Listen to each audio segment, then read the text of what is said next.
Welcome back to another week of Instigating with Clarkey and Drury, brought to you by our great friends at Larry Hudson Chevrolet Buick GMC in beautiful downtown Listowel, and of course our friends at the Listowel Squash Courts. Ryan Drury, Clarkey joining me. I'm back from the West Coast, best coast. We'll talk about it later. I'm back, and we are very excited to have our resident golf expert. It's the PGA Championship coming up this weekend. Ian Doig of the Ian Doig Golf Academy. Doigy, it's great to have you on. We have a lot of business to attend to, my friend. How are you? I'm good. Yeah. We'll talk about the Leafs in a bit. Okay, just so everyone watching and listening, we are going to dive into the Leafs. Don't worry. Now we need to get some important business out of the way right away, because of course we're going to make some picks. We got to make some golf picks for this PGA Championship. And of course, last time this occurred, Chuggy came in last minute, and there she is. And she made a excellent selection of the dregs of the tournament, if you will. She had a 4-pack after we had made all our picks. No pressure. And she won. No pressure. Yeah, just sit back and then Clarkey, I'll pick this guy. No pressure. There's so much more pressure. Okay, Clarkey, I've had about enough of this asterisk nonsense. She beat us fair and square. And if you think it's so simple to come in and just pick your guys after everybody else, why don't you give it a run? That's my proposal to you, Mr. Asterisk. Okay, go ahead. Drury, Go ahead. Yep. Okay. I love it. Go ahead. So we will do a 4-round snake draft. Yep. Okay. And then you can come in after. I'll just sit back and take my time and pick some guys. Okay, good. We're on. Good for you. We're on. We're on. I like that. So it's Doigy, Drury, Chuggy. That's right. And then Clarkey comes in at the end. Yeah, swoops in at the end. Okay, he'll have his Chuggy. It's good. All right, I'm going first. So you have to pick all yours. Just all of a sudden, like Ian's going first, like we just decided. Well, he finished last. Yeah, that's true. He finished last time. So we're gonna get it set up. I'll write it down. You'll write it down. Okay. One and only John Rahm. Jonathan Rahm. I like that. Who's next? How can you not like that pick? I'm next, and then Chuggy back to back. Because remember, you don't get to pick anybody till we're all done. No, I'm ready. Yep. So I'll be ready. John Rahm. I mean, it's such a great pick. I just think that this guy's going to bounce back. He loves this golf course, and eventually, this guy's got to come good. I gotta take Rory McIlroy. I gotta take Rory. I gotta take him. Chuggy, back to back. Chuggy. Back to back. Well, I'm going to take Scotty Scheffler. Oh, yeah. And my next pick is going to be Tony Finau. Oh, I like that a lot. Tony's feeling it. He dominated Mexico, and everybody loves Tony, the most popular guy on the tour. I love Tony Finau. I would like to take a man named Patrick Cantlay. I will take him. Doigy back to back. Well, I am going to take Brooks Koepka. And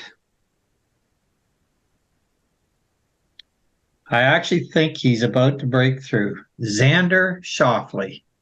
Oh, wow. I like that. I like Schauffele. I like that.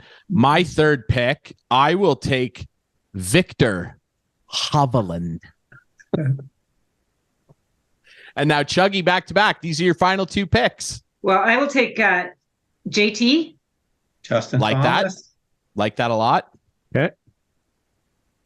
And J Day. Ooh, coming off a win, Jason Day.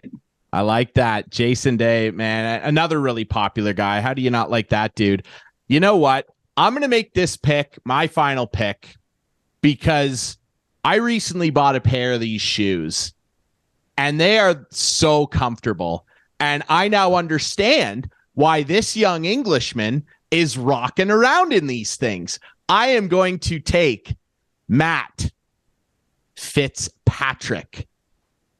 I'm not very happy with you right now. I apologize. I had to take my guy, Matty Skechers. Okay. I had my eye on him. I might... you know what? DJ, Dustin Johnson. Wow. I like that. Mr. Paulina Gretzky. Well, I like it. He's just coming off of a win. He won in a playoff. He is. He won in that weird three-way playoff that CBS randomly cut off of, or it was the CW. CW randomly cut off. Yeah. It's like, okay, no, we don't need to see any more of this nonsense. What a joke. Okay, so there's our There you go. Do you want me picks. to recap? Please. Ian Doig, John Rahm, Brooks Koepka, Schauffele, and Dustin Johnson. Chuggy, Scheffler, Finau, Thomas and Day, Ryan, Rory, Cantlay, Hovland, and Fitzpatrick. Very good. I like it. Clarkey. So Clarkey, very good.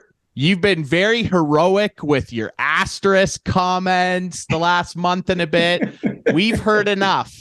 It's time for you to put your chips in the middle of the table and see how simple this is. Go ahead, sir. Okay, I'm going to pick Cam Smith. Yep. Okay, like that, Mr. Australia. Tyrrell Hatton. Yeah. Temper tantrum Tyrrell. Yeah.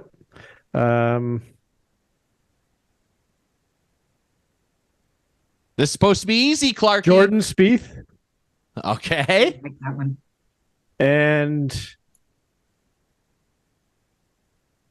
Morikawa.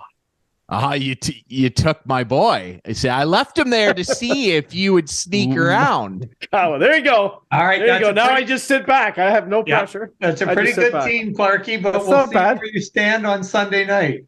Yep. Good luck, guys. Okay, she's out. She's out. She did her job. She's out, as she should be. She's the reigning champion. So reigning champ. She can do whatever she wants. 100%. Exactly. Absolutely. You know who can't do whatever they want? The Toronto Maple Leafs in the second round. And we thought, let's take a sudden shift here. I need hand in hand with golf. No, well, doesn't it? Yeah, they're probably that's what they're doing picks, now, aren't they? Well, they're golfing. They're out there golfing. Yeah. First of all, obviously I was in beautiful Vancouver, British Columbia last weekend, and I obviously watched the games, and I'm genuinely wondering. By the way, Clarkey did a great job hosting the show all by himself. It was a fun show, with Dark Guy and Dangle in the same star-studded lineup. Let's go here. Yeah, it was good. Sean Fitzgerald, our friend from The Athletic. Yeah, it was a good lineup. Now, you guys were feeling very optimistic after the Game 4 win to salvage the season at that point, and they played pretty well. Clarkey might have been. I wasn't. Okay, Ian, you take over. How are you feeling after this latest debacle, we'll call it, because they really got their show run by the Florida Panthers? To be honest with you, I checked out in Game 3. I literally watched a movie.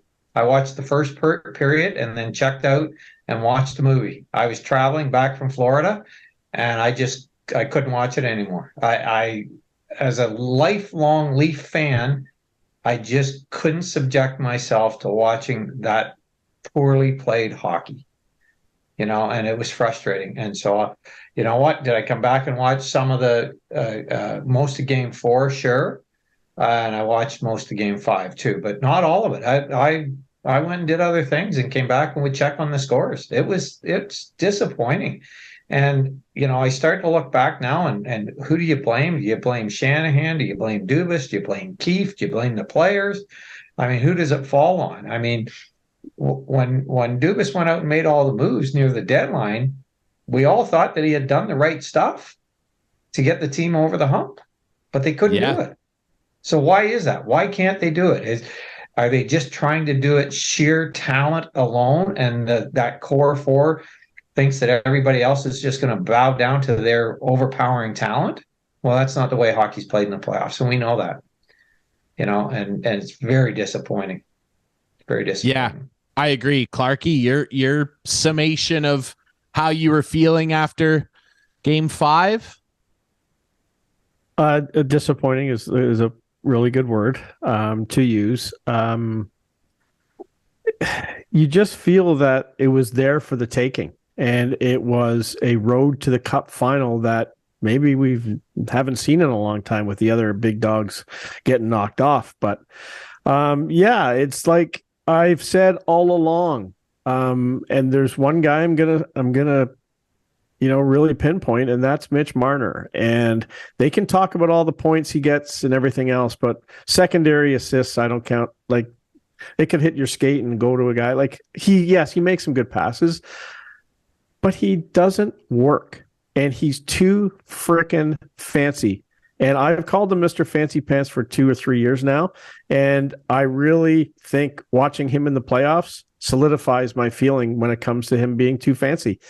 He doesn't work hard. Like, it's unbelievable, like, how this guy just skates around and thinks his talent's just going to take over, and he doesn't have to work. They got outworked. Plain and simple, they got outworked. Clarkey, the funny thing about that is he skates around. He'll skate 25 kilometers a night in a game. Sure. But doesn't really accomplish much. And in that last game, I think it was the second period, in one shift, he had 3 giveaways in one shift. Yeah. But he was still back there. Passes, he had 29 and a half minutes of ice time. Yeah. After having 3 giveaways in the same shift. So to me, that's coaching. Like, I will say, though, he got benched a couple shifts in that second period no one talked about. He missed a couple shifts in a row. But missing a couple shifts, whatever, right? But yeah, it's very disappointing that these guys can't do it. I thought Willie Nylander, once again, last year he was their best player, and in Game 5 he was their best player. He was invisible in a couple of other games. But when that guy wants to go, and that's why he's so frustrating to watch, like, that was a great goal, that tying goal late in the game. It was a great goal. And it was just him turning on the jets and saying, look out, I'm coming. And we didn't see that enough from the other guys, which is very disappointing. Don't get me wrong. I'm not saying refereeing had anything to do with this series, but it was very frustrating to see how these games are being called. We watched last year in Game 7 a call on Justin Hall when Johnny Tavares scored that you don't see getting called anywhere. And then we saw in overtime Gudas grabbing the stick of a Leaf player and totally interfering with them and snowing the goaltender and not getting called. I'm sorry, but not that I thought that would get called, but there's no consistency with this refereeing. And Mitch Marner gets elbowed in the head or chest, like, with 5 seconds left in the third period. Blatant, like, unbelievable. No call. Like, it's just, and then you see stuff like that, and you see how Gudas ran into Kampf in the corner in one of the games, and then you see Brody flip the puck totally by mistake over the glass, which it would have hit the glass if the boards were at the bench, and gets a call in overtime. Luckily, they killed it off. But I just have a problem with the league when it comes to those chintzy calls and not calling charging and boarding and things that really have. I saw, to cut in here, I saw an interview with I think it was Elliot Friedman and Brindamore the other day. Yeah, I saw it. What do you say? And I've said it for years too. Take rid of 2 of the officials off the ice and put them in the bench. Yep. Will open up space. There'll be less in play, and let them make the calls based on video review. So that goal in overtime automatically goes to video review, and the referee can look at it and say, we're not going to count this because we should have called a penalty. Yeah. The thing about that goal is it was in the net. The cheering was going on. The Florida Panthers were off the bench and huddling before the referee could even make a call. And so now all of a sudden, to me, it almost looked and felt like, well, we can't make the call now. They've already celebrated the victory. Mm-hmm. Yeah. Right? No, but they can take Morgan Riley's goal back. Yeah. Camera angles did show that not after the fact when it did go in the net, but originally when it went in the net. Did he shove his pads? Who knows? But the puck did definitely look like it was over the line. But whatever. Again, they didn't lose this series because of the refereeing. That goal. That goal. Yeah, I agree. Like we've talked till the cows come home, and we'll continue to in the future about the inefficiency of refereeing and the bad calls. But I agree with you there, Clarkey. It's not the reason they lost, because it rolls both ways. The high stick that wasn't called on Hagel, I think it was, in the Tampa series before Tavares scored. Well, what about Bunting getting cut? Okay. Yes. What the hell? He gets cut. Know. There's blood. What does he got to do? Does he got to bleed more? Is that what it says in the rule book? You have to bleed more? I understand. But it rolls both ways. And I'll say this again. Yep. Every single team that's ever won a Stanley Cup had brutal calls against them on the way. I benefited from brutal calls too. And that's the unfortunate thing about this freaking league at times. It is, because you wonder for sure. It makes you wonder. Now, the Morgan Riley non-goal, it was the right call on the ice, unfortunately. And I agree with our friend Steve Dangle. I don't know if you watched his show this week. I'd encourage everybody to go watch their shows this week. They were really good. And I agree with Dangle. Do I believe that puck was probably across the line at some point during live play? Yes, I do. Can I definitively prove that it was in? No, I cannot. No, I get it. I get it, man. I get it. If that goal had counted against my favorite team, I'd be flipping tables over. So unfortunately. No, I get it. But again, it goes to the NHL, Ryan. Put some cameras in the bottom of the goalpost looking across the line. There's cameras. You wonder how long it's going to be until that stuff ridiculous gets they don't put have that in already. So anyway, it really brought back, and they mentioned it on Dangle's show. It was shades of Martin Gelinas against Tampa in the 2004 Cup final. You talk to people in Calgary, they still maintain that puck was across the line. And no, I know. Unfortunately, we could go. I give them credit coming back, and they got 50 shots in the game. They could have won, but they got to put the puck in the net, and they only did. They saved their best hockey for too late. Yeah, you're down 3-0. Sure. It is. It's for sure. Game utterly 2 is the killer impossible. in my mind. Yeah, 2 minutes in game 2 cost them the whole series. Right. Well, my question is this: as good as they played in game 4, and they did play well in game 5. How do you not play like that in your first 3 games? That's kind of my thing here. Because they thought they're playing the Florida Panthers, not the Boston Bruins. We just got to go out there and put in a showing. We don't have to work hard. Well, they got the Florida Panthers have kind of an air of that LA Kings team that snuck in as the 8th seed back in the day. And I said it to you already, Clarkey, their stick checking is the best of any team left in the playoffs. Their stick checking is ridiculous. Yep. Here's what it is, though. You have 3 guys that make over $10 million, and only one of them scored 1 single goal. Right. I'm sorry. I remember saying if Clarkey, if they blew it against Tampa again, they'd be the biggest bunch of losers I've maybe ever seen. Even though they made progress, I kind of still feel in the same boat. And I'll be honest, I'm bored of talking about this group of players. So let's I'm bored. Let's move on and talk about what's next. I would love to hear.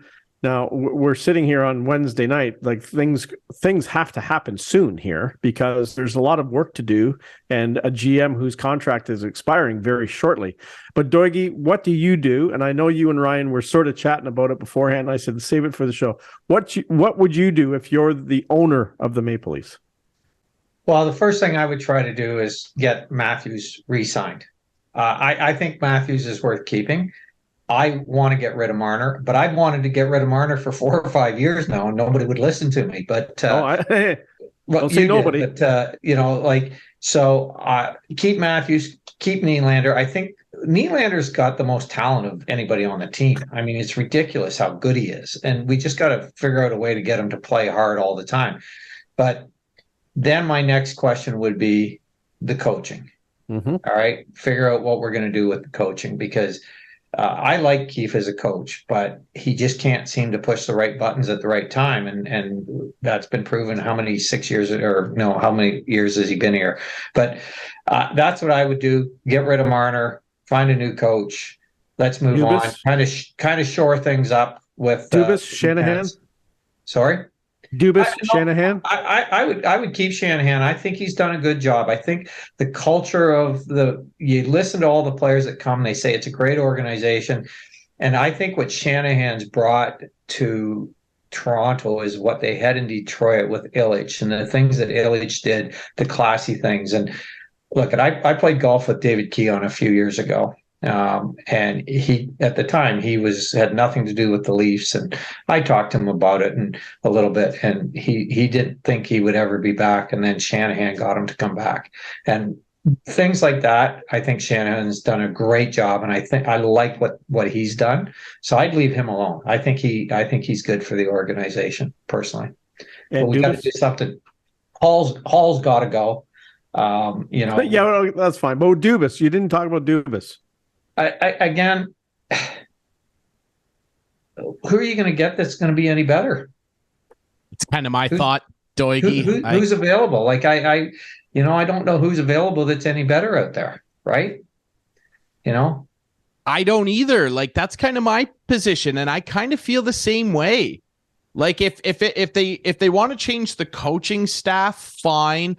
And I know my boys, the Capitals, are already talking to Spencer Carberry about potentially filling our vacant head coaching Calgary, position. So you might, and Calgary too. So you're likely going to lose him anyway. He should have been a head coach a couple of years ago. The Caps never should have let him leave the organization. If you're going to make changes there, I'd probably be fine with it. Again, I don't blame Keefe. However, it kind of does feel a little bit like what I used to feel about Bruce Boudreau. A lot of great regular seasons, and then he'd get ragdolled in the playoffs. And hey, the players play, but I think everybody that's watched pretty much in consensus of every series he's been involved in, even the win against Tampa, he was largely outcoached. Weird matchups, weird utilization of players at odd times, way too much, reticence to remove Hall from the lineup. Finally, he did.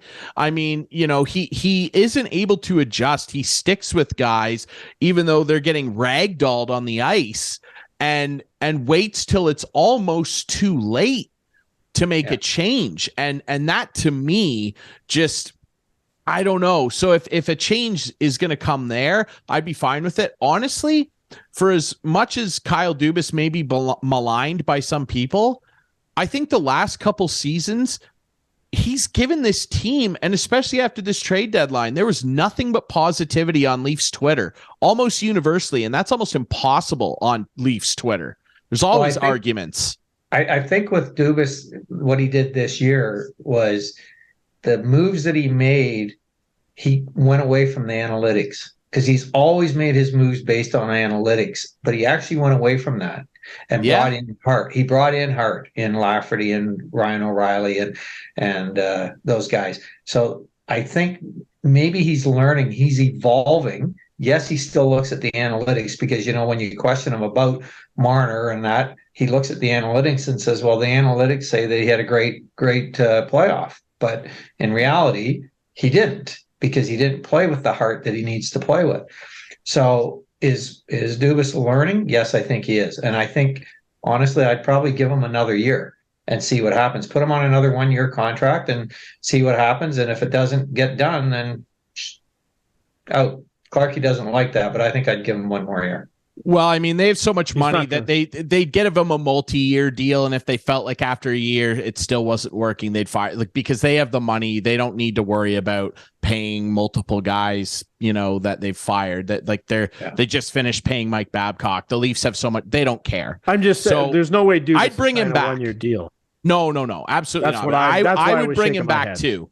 I would bring him back too. I just think that he did everything and more over the last couple, particularly this season, to give this team the reticent tools, and almost everybody was in screaming agreement that they loved these moves, and the players crapped their pants. And I was on our buddy Dwayne from Buffalo's podcast last night, Clarkey, and I said on there, I think this might be a situation where these core guys, they're all talented enough to be big parts of Stanley Cup winners, but I don't know if it's together. I don't know if it's here. Like, We saw Kadri leave and do it. We've seen other guys leave other franchises and do it. Think about Mike Richards and Jeff Carter back in the day, those massive, crazy Philly LA trades. Of course, Carter, came from Columbus after, but like think about that stuff, and they go and win a cup. I just don't know if these big four guys can do it together here. So they're going to have some tough decisions. I think for sure they got to try and find a hound dog on the blue line. And I'm not even talking about, a two-way offensive guy. I'm talking about like they got to go and get an elite defender. And they've got the pieces to be able to go do that. But does someone in that front office have the stones to say, hey, we could go get this and maybe some other pieces for one of these big guys and really transform a lot of the ice time that gets taken up on that team? Because look, I've had people for years say, well, don't they remind you of the Caps? Don't they remind you of the Caps? Caps made lots of changes. Ovi and Nick stayed, but here's the difference. Here's Clarkey, I've talked to you for years about the similarities. Here's the difference between my Caps of old and your Leafs. Ovi and Backstrom always showed up in the playoffs. Up until the other day, when Joe Pavelski tied him, Ovi was the active leader in playoff goals with 72. Sid was behind him with 71. And that was with Ovi playing 32 less playoff games than Crosby. Nick Backstrom always had 7 or 8 assists. Yeah. The problem with the Caps was the rest of the team was not pulling on the rope, and they had shoddy goaltending, a goaltending graveyard before Holtby showed up. The Leafs' problem is worse because your bottom guys showed up. In Game 3, David Kampf led the Leafs in shots on goal. And his face-off percentage was unbelievable. So guess who Gudas is going to run? Yeah, of course. Yeah. Story. That was BS. But when him and Sam Lafferty scored a goal to open the scoring. No, hey, man, I agree. Your big guys are the ones that disappear. And I don't care what sport you're playing. If Tom Brady doesn't make throws, if LeBron James doesn't hit a three, the big dogs have to show up. And there is just such a problem there. I don't know, dude. Yeah. So how much of an idiot am I? What do you mean? By saying... you really want me to answer that? By saying... I don't think they should do anything. Like, it hurts me to say that. But there's no magic formula. We can all agree to that. There's no magic formula. There's no saying if you trade Mitch Marner and bring in Drew Doughty or whoever you bring in, that this team, whoever, Cale Makar, whoever, that they're going to win the cup. There's no magic formula. I know the definition of insanity, I think, is doing the same thing over and over and thinking you're going to and expecting a different result. Yeah. But like I think of right from the top, Shanahan, I hear what you're saying about Shanahan, but I won't shed a tear if he goes because I don't know if he interferes. I don't know how much say he has, whatever. Well, I do know this, Clarkey, I do know this, that the goal song that they play after every goal, which is ridiculous. They got to get rid of that. I know they got to get rid of that, but I've heard that is kept because his kids like that song. Yeah, I've heard that too, which tells you something. Anyway, can I finish here? Yes. So Dubas, as you said, who's better?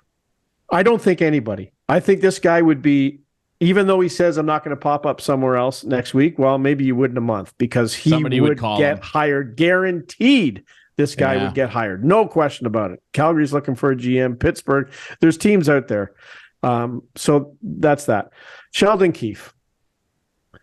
Yes, he plays Hull a lot. And then he benched him.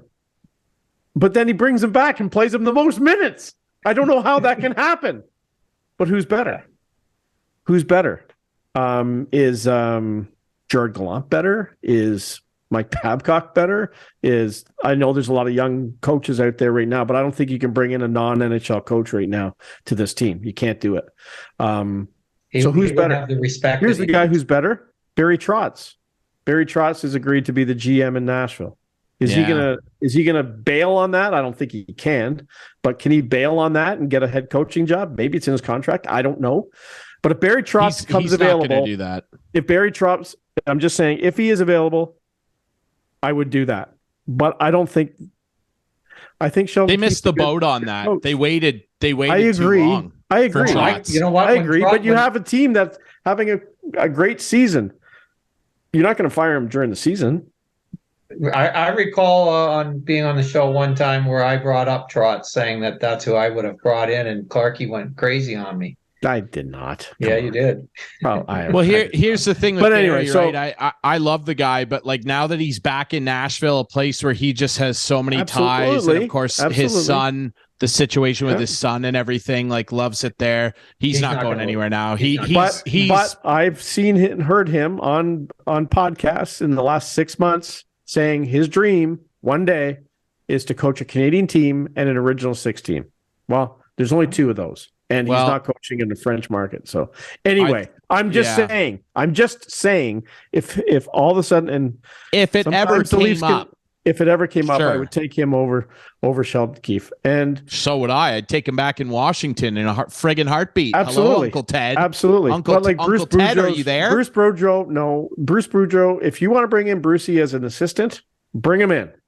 To run the power play, sure, so that they can maybe score on it in the playoffs.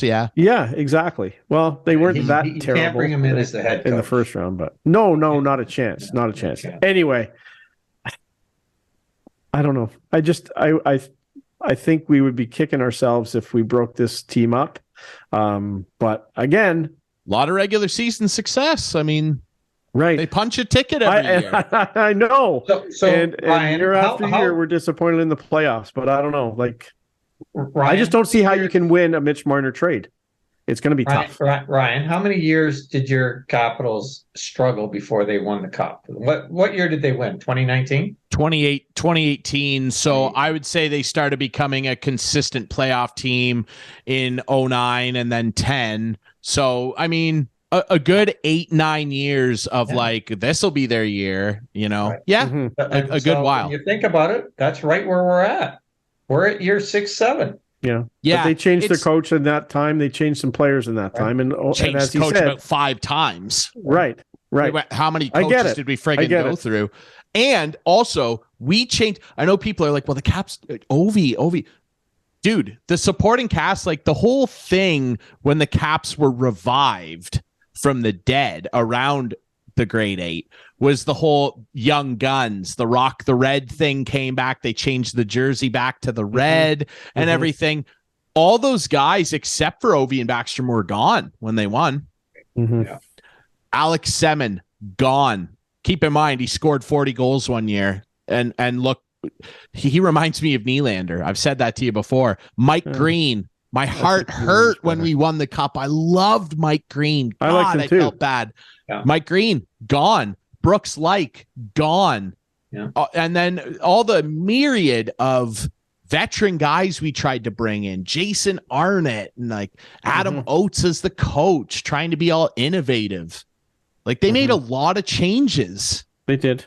Well, the Leafs have made a lot of changes in the last couple of years, right? They have. It's this core of guys making $40 million that they disappear. Like, and he's going to make, and Matthews is going to make more in a month because if they're going to keep him, they're going to have to sign him into more money.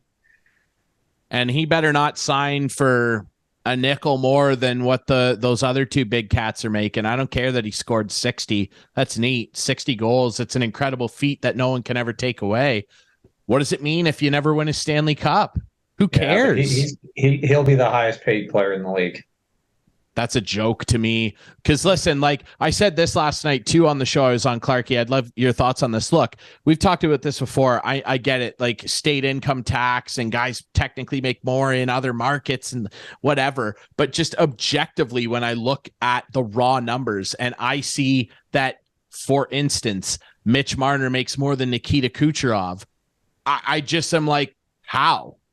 I see that Austin Matthews makes more than Sidney Crosby and just a shade under what McDavid makes. Guys like that. I'm like, That's the only mistake. Not the only mistake. That's the biggest mistake Dubas has made in his tenure. No question about it. He didn't negotiate well with those guys. He's proved to me he can make good trades, and he can build a team, and he can change on the fly, and he can yell at fans. He gets bullied in contract negotiations. He has. And it's quite clear. Stop. It's got to stop. Because those guys got paid like they won 2 Stanley Cups. Right. And now what did, who was it that just signed with Boston? Pasternak? Who just signed? Oh, Pasternak. Yeah. 11. Really good contract. 11? I think it's 11. I think it might be 11 even. I think it might be 11 even, but significant dollars. Yeah. So I don't know. I think he'll ask for 13, but we'll see. I do too. I think he'll ask for 13. Yeah. And probably. I'm not giving him 13 over 2-3 years. Right. Sign 8 years. If you give him 13, what do you end up giving McDavid? Well, when he's up in 3 years, because he's coming to Toronto. Well, okay. Now we're getting crazy. This is about a good time to stop the segment. Hometown guy. Yeah. You signed a hometown guy. It's worked out really well for you, hasn't it? I just want to say, are you talking about O'Reilly? No, I'm talking about Tavares. I'm not trying to bag on him, but just I said it then, and I get it. It's easy to don't want to hear it again now. Don't want to hear it again. I just don't think they should have signed him. Like I'm not changing my position on that until he proves me wrong, and they win. And that's what I'm saying. I just think, and call me crazy, I think this group can do it. I really, really do. But if they do, any one of them could be the prime minister of the country and the mayor of the city and the mayor of the province. No question. We'll save this video clip for if that happens, buddy. Yeah. And there's look. I just want to know, is my chair still tied to the post down there, downtown Toronto? I tied it down there in about 1980. It's rusty. It's rusted out. No, it's rusted out. They tossed it out. Dang. Yeah, it's rusted out. They might have. And you got on and off the bandwagon too much today. You're not getting first row. No, he hasn't. Come on now. Yeah, he has. Chuggy and I will be down there ahead of him. Okay. We didn't turn off any games. We didn't do anything.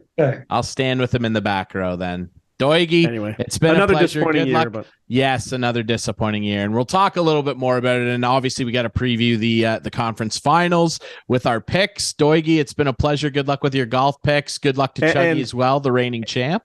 And now that this hockey season is over for me watching, we're gonna go up there and play some golf. That sounds good. Have to. I get home back here on Sunday, and I pretty much have got a month of nothing planned. Perfect. Fortunately, I was going to play in the Canadian PGA Championship, and I'm pretty frustrated. They moved for 35 years now. The deadline to enter the tournament has been 3 weeks out, and it's at the end of June. And I went online a couple of weeks ago to put my entry in, and they closed the entries on April 20th. So I didn't get my entry in.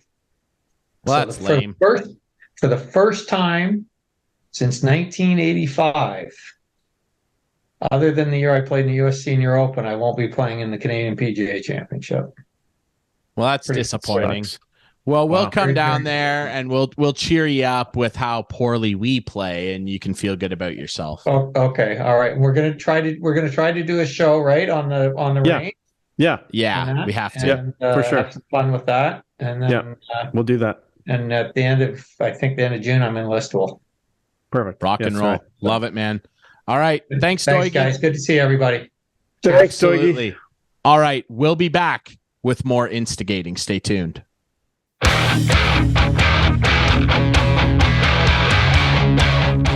Welcome back. Wrapping things up here on Instigating with Clarkey and Drury for the week. Ryan Drury still joined by Clarkey. Thanks again to our buddy Ian Doig of the Ian Doig Golf Academy.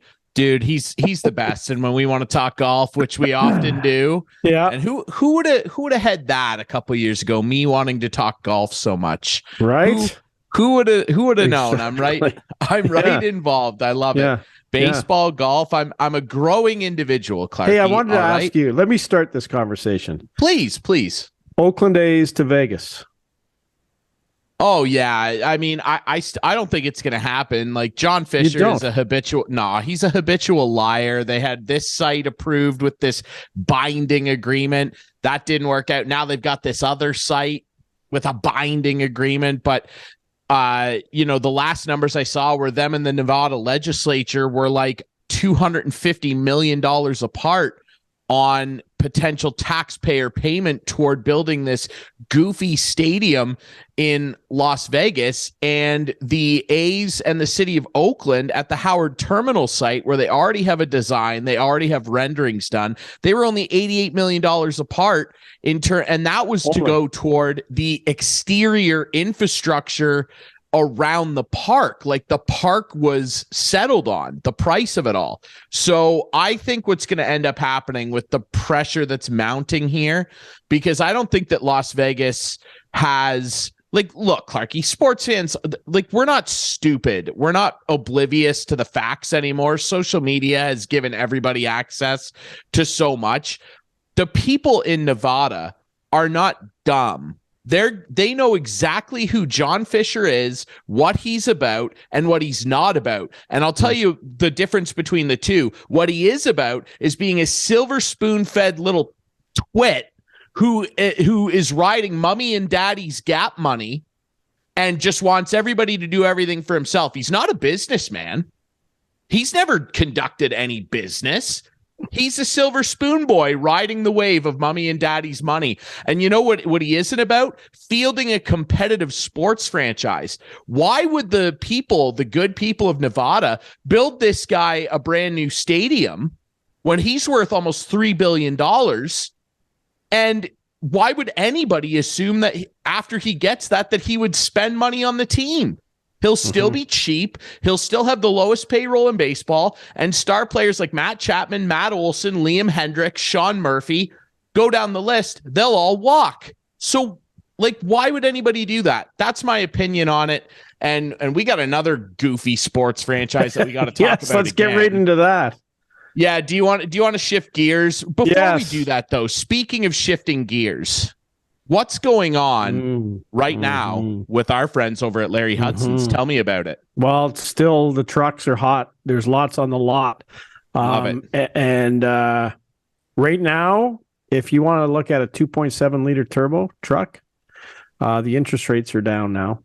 They're at 1.99% financing, which is a great rate. 2.49 at 84 months, but 1.99 up to 72 months. So it's the time to pull the trigger. I have one. I love it. I don't do a lot of pulling, but it does pull 9,000 pounds. It's ready to pull 9,000 pounds every day of its life. They're a nice little engine. I love my truck, and there's more like it on the lot. So if you want one, come on down, take a look, see Clarkey or your sales rep. And there's lots of trucks to choose from. So, and we're seeing some new Colorados and Canyons now. The 23s are out, and they are hot looking as well. I love the look of them. They're totally newly redesigned for 23, and they're sweet. They're very sweet. That's all I can say. We love that. Visit our friends, be it Clarkey or one of the other great reps down at Larry Hudson Chevrolet Buick GMC, 1000 Wallace Avenue, beautiful Listowel, Ontario. Good switching gears. You like that? Well, let's like do that. Another little tie-in. Speaking of towing 9,000 pounds, could one of those trucks, do you think, tow the entirety of the Arizona Coyotes franchise up to Quebec City for next year? Now, this is getting outrageous, Clarkey. You know this is my least favorite thing to have to talk about. I'm sick and tired of talking about the Arizona Coyotes. Of course you are. Everyone is, man. This is a dumpster franchise run by dumpster people in basically a dumpster fire league. Like, this is another fire a la Atlanta Thrashers that the league has on their hands, and they just will not let go. Gary Bettman is essentially everybody except King Arthur pulling on the sword and the stone here. It's not coming loose, Scare Bear. I've had enough of this.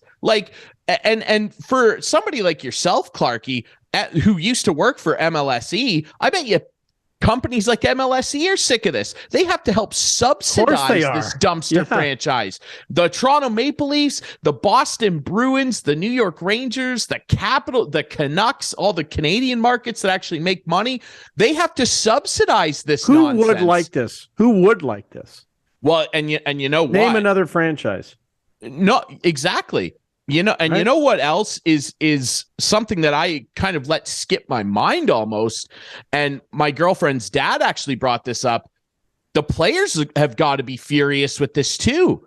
The Players Association just went through all that nonsense, rolling back salaries, eating into their hockey-related revenue to pay back the owners during the pandemic, not to mention all of the rollbacks that they had to take in this nonsense salary cap. And now they've got a team with 4,600 seats playing in a college rink, making no revenue, continuing to lose upwards of $15 million a year. That's $15 million US dollars a year in the red.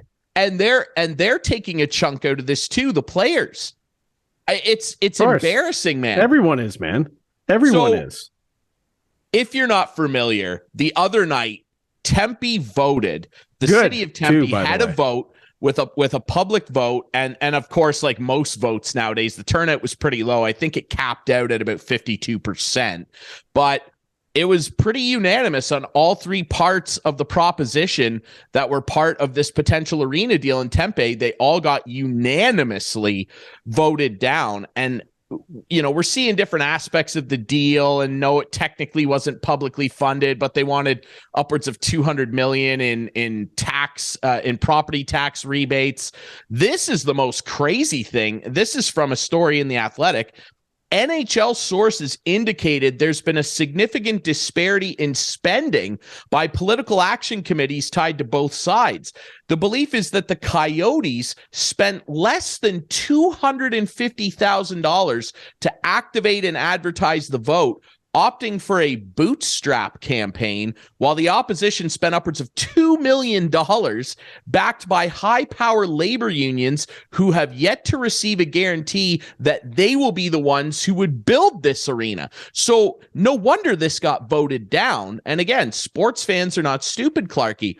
Not only are people there either completely sick of or ignorant that the Coyotes even exist, the people down there that would think, oh, wow, this would be a great deal for us as workers to build something like this. They didn't even have guarantees from the organization of the NHL that they'd be the ones contracted to build it. So you're going to tell me you're going to build a stadium for a team nobody cares about and not allow the local workers that are part of that economy the opportunity to build it?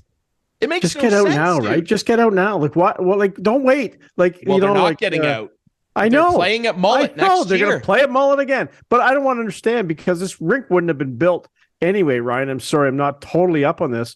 But of course, where else were they going to play next year? They wouldn't have had an arena in place for next year. So where were they planning on playing anyway? The optimistic outlook was that their rink would be ready for the 2024-25 season, again, potentially not till 25-26. Right. Clarkey. So they were going to have to play there anyway next year, I would think. Right? Yeah, that's written in stone. Now, today, as we record this part of the show, we're recording Thursday now after talking to Doigy. The Coyotes, like the embarrassment never ends. Gary doesn't seem to care. Their social media team, I don't know if you've seen, have polls up on Twitter and Instagram asking fans to pick a location for them to build the stadium. Like, and everybody's just quote tweeting it going, Quebec, Kansas City, Houston, like anywhere but Arizona, right? Look, we've said this before, Clarkey. I understand why Gary wants to keep them there because they're a massive television market. I believe they're the 8th biggest TV market in the United States. That is significant. However, if the market only has, and this is probably generous, Clarkey, if the market is 8th biggest, but you only have 10% of the people in the market ever turning on games, which again is probably generous, what the hell does it matter? They're going to build. They're going to build. I'm sure Gary thinks they're going to build on that. This franchise could have been a success. Look at Vegas. Look at Seattle. Rock solid ownership groups, guys with plenty of money who spent the appropriate amount of cash just to get in, let alone have buildings. and it was run properly. The Arizona Coyotes are either not on anyone's radar down there, or the people whose radar they are on, they're a joke to them. Yes, there are fans down there, but the fans are fed up with this too. Like, this franchise missed the mark too many times to attempt to be a success. And their biggest problem was moving out of downtown Phoenix when the Suns built their new building. They did not get in on that deal, and they thought, we'll be big brain guys, and they went for the cheaper option in Glendale. That's why that building happened, because they got a sweetheart deal with the city of Glendale to build cheaper out there than what it would have cost them to go in on a building with the Suns. And how did that work out? Brilliant idea. Let's build a stadium for a team that's barely relevant. Who owns this team? They were a good team back then. Dude, I can't even remember the guy's name. Xavier Gutierrez is the president and CEO, but the owner of the team, I can't even remember his name. He owns a bunch of pizza places, and he owns a casino in Reno and all this. Great, you own a casino. Good for you. You clearly can't run a sports franchise. Him and John Fisher should have dinner together. Talk about pizza and Gap t-shirts. This is embarrassing, and it has to stop. Somebody has to have I don't see how it's going to. I know. That's the crazy thing, is that this will probably just continue. Yeah. And somebody in the NHL head office, I don't know who it is, Bill Daly, somebody has got to take Gary aside and say, enough's enough. We've got to find we have so many other markets that would be so much better. I know that Gare Bear does not want to have another Canadian market. He does not want the Canadian revenue coming in because it's a loss. It's what, 74 cents on the dollar right now? But there were 18,700 fans at the Quebec Ramparts junior hockey game the other night in the QMJHL final.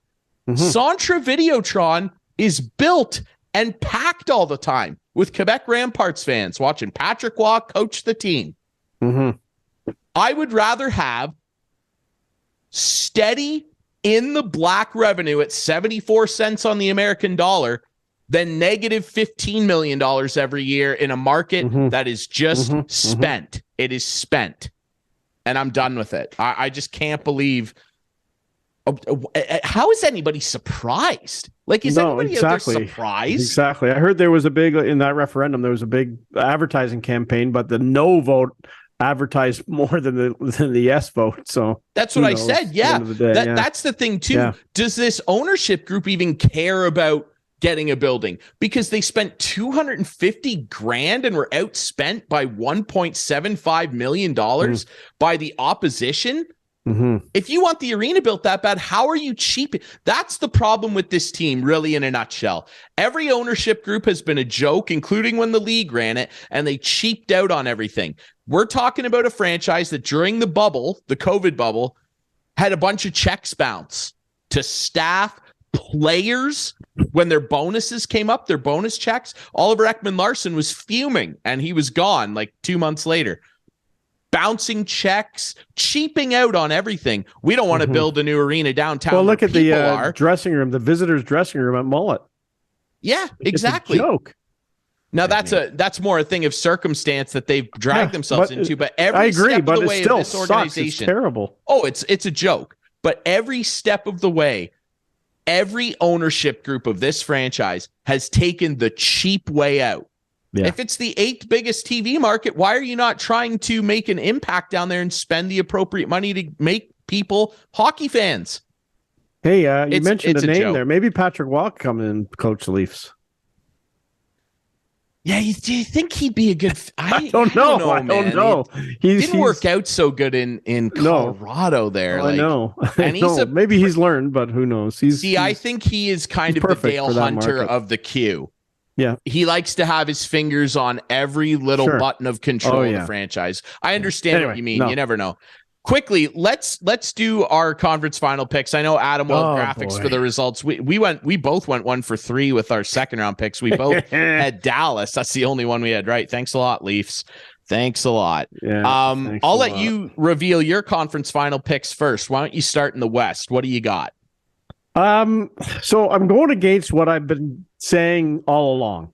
Okay. Because I just think Vegas is too tough, and Vegas is going to take the Stars out in 7 games. It's been a crazy playoff with goalies, like not many goalies lasting games and getting pulled. I don't remember a playoff series where so many goaltenders have been pulled halfway through games, and it's happened for every team. Like Edmonton was like, poor Jack Campbell couldn't get a start if his life depended on it. Like maybe he got one. But he came in relief a couple times and looked pretty good, but Skinner couldn't do the job. But I'm picking Vegas in 7. Okay. And in the East, the Florida Panthers will not come to an end, and they're going to beat Carolina in 5 and roll on the way to the finals. And once again, a team that beat the Leafs will go to the Stanley Cup final. There you go. Okay. See, I like this because we have complete opposite picks. I figured you were going to pick the opposites. Yep. I picked Dallas to win the Stanley Cup on my bracket. Yep. I like Jake Ottinger a lot. I would love to see the old wily vet Joe Pavelski, the tip master himself. I would love to see him finally get a cup. He deserves it. And I have them beating Vegas in 7. I think that series is bookmarked for 7. They're so similar. Yep. But give me the edge in net. The goaltending, I always lean goalie. Yeah, no, for sure. Ottinger's a stud, and I'm not so sure about what they got going on with old Larry Brossoit. Well, if it goes 7 games, Hill and you know the record of Mr. DeBoer. Yeah, Pete DeBoer. You could have an opportunity to go 8-0 in Game 7. Come on. Right. And then Carolina, I like Carolina to stop Florida. Even despite their injuries, they're going to get Toivo Teravainen back. And I just think that Carolina, I'm not taking anything away from Florida. Unbelievable. We're into the Final Four. You can't take anything away from these teams. But I look at that blue line with Carolina, and I like Brent Burns to face his old San Jose Sharks teammate in Pavelski in the Cup final. I just think that Carolina blue line is rolling. And Brent Burns, talk about rolling the odometer back. That dude looks like he's 28 years old right now. It's incredible. Bobrovsky versus Anderson. Bobrovsky versus Anderson. What a strange one, eh? It's been a weird playoff, but that's my picks. Carolina in 6, Dallas in there we go. 7. It'll be interesting. We're on. It will be here. Yeah. Head to head here, my friend. All right. That's going to do it for us this week on Instigating. Thanks again to our buddy Ian Doig of the Ian Doig Golf Academy for joining us. Thanks to our great sponsors. Our annual Leafs eliminated from the playoffs edition. Yes. Our annual edition. Hopefully it changes next year. There's always next year. Yes, what I'm putting around the old tattoo, I'm going to put it on there. There's always next year. Yeah, the old Leafs refrain, their 2 favorite words, next year, ladies and gentlemen. Thanks to our great sponsors, Larry Hudson's Chevrolet Buick GMC in Listowel. You don't need to wait till next year if you want to get yourself a great vehicle, particularly a truck right now. Go see our buddy Clarkey here or any of the great reps down there and our friends over at the Listowel Squash Courts. I'm Ryan Drury. That's Clarkey. You can watch this show Friday nights at 8, Sunday nights at 9 with our friends on Whiteman TV. That's channel 6 for Whiteman subscribers. Follow us on social media at Instigating Pod and find the show on all your favorite podcast apps. We debut on our YouTube channel Friday nights at 9. That's it for Instigating this week. No go to the Arizona Coyotes. They're coming to Quebec City. Quebec City croissants. Book it right now. Nice. Quebec City croissants. I'll design the jersey for free. We'll see you next week here on Instigating.